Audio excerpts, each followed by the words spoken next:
আসসালামু আলাইকুম। কেমন আছেন সবাই? তো ফাইনালি চলে আসলাম ভাইরাল সেই সূর্যমুখী ফুলের বাগানে গাজীপুরে। তো ডিটেইলস ঠিকানাটা আপনাদেরকে বলছি। এর আগে অবশ্যই একটু সূর্যমুখী ফুলের বাগানটা দেখাই। সূর্যের আলোর দেখা না পেলেও আজকে কিন্তু আমরা সূর্যমুখী ফুলের দেখাটা অবশ্যই পেয়ে গেছি ফাইনালি। অনেক সুন্দর। একদম সূর্যের মতোই মাঝখানে বৃত্তাকার সুন্দর একটি সূর্যমুখী ফুল ফুটে আছে। অসাধারণ অনেক হাজার, হাজার ফুল এখানে ফুটে আছে। মৌমাছিরাও আসছে মধু সংগ্রহ করতে। অনেক ফুলের ভিতরেই দেখলাম যে মৌমাছি বসে আছে। আসলে এই সূর্যমুখী ফুল থেকে অনেক কিছুই তৈরি হয়ে থাকে।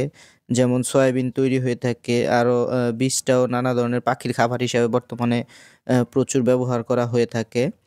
তো যাই হোক যদি আপনারা আসতে চান এই সূর্যমুখী ফুলের বাগানে অন্তত দেখার জন্য হলেও আসতে পারেন অবশ্যই। আর কিভাবে আসবেন সেটা হচ্ছে আপনাকে অবশ্যই আসতে হবে গাজীপুরের কালীগঞ্জ শাওরাইত বাজার। তো বাজার থেকে যেকোনো অটোকে বললেই আপনাকে নিয়ে আসবে সেই ভাইরাল সূর্যমুখী ফুলের বাগানে। তো এখনই চলে আসুন দেরি না করে ভাইরাল এই সূর্যমুখী ফুলের বাগানে।